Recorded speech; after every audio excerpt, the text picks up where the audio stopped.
আরসিবির জয়ের উল্লাস আমরা যেমনটা দেখেছিলাম এবং সেই উল্লাস যেন শোকে পরিণত হয়েছিল। এবং এই বিষয়ে অর্পতার কাছে জানতে চাইবো যে এই যে দুর্ঘটনা আমরা দেখলাম, সেখানে এই আরসিবির জয়ের উৎসবে এই দুর্ঘটনার পর এর পরে কি আমরা এই ধরনের উৎসব দেখতে পাবো?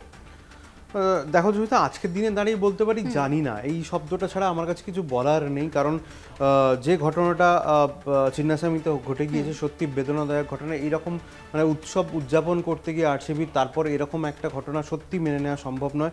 তবে আমার মনে হয় দুজনের বক্তব্য খুব গুরুত্বপূর্ণ। সেই দুজনের বক্তব্য কি বলেছেন আমরা একটু গ্রাফিক্সে দেখে নেবো। সেটা হচ্ছে প্রথমেই যিনি বলেছেন তিনি হচ্ছেন যে দেবজিৎ কি বলেছেন, বোর্ডের সচিব দেবজিৎ, তিনি জানিয়েছেন যে দেবজিৎ সাইকিয়া তিনি বলেছেন যে চোখ খুলে দেওয়ার মতো ঘটনা, এ ধরনের পরিস্থিতিতে কি করা দরকার সেটা নিয়ে ভাবতে হবে। প্রতি বছরই কেউ না কেউ জিতবে, প্রতি বছরই উৎসব হবে তাদের শহরে, তাই ভবিষ্যতে যাতে এ ধরনের ঘটনা না ঘটে তার জন্য শিক্ষা নিতে হবে। এই মুহূর্তে কোনো দলের উৎসবের সঙ্গে বোর্ডের কোনো যোগাযোগ নেই। এরপরে আরেকজন গুরুত্বপূর্ণ ব্যক্তি তিনি কি বলেছেন একবার দেখে নেবো পরের গ্রাফিক্সে।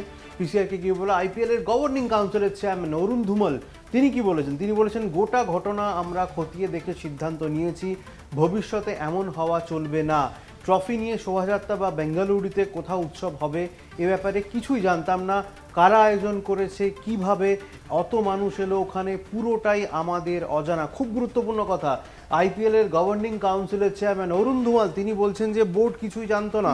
স্বাভাবিকভাবে যে এরম উৎসব হলে বোর্ডের কাছে কোনো ইনফরমেশন নেই, অর্থাৎ বোর্ড কোনো রকমভাবে দায় নিতে প্রস্তুত নয়। তুমি যে প্রশ্নটা করলে, অর্থাৎ এই যে উৎসব আর চলবে কিনা, হয়তো এই ঘটনা হবার পর ডেফিনেটলি মিটিং হবে, পরবর্তী আইপিএল যখন হবে তখন কিন্তু বোধহয় উৎসব ব্যান করা হতে পারে এবং আরসিবি কি সিদ্ধান্ত নিচ্ছে তার দিকেও কিন্তু নজর থাকবে।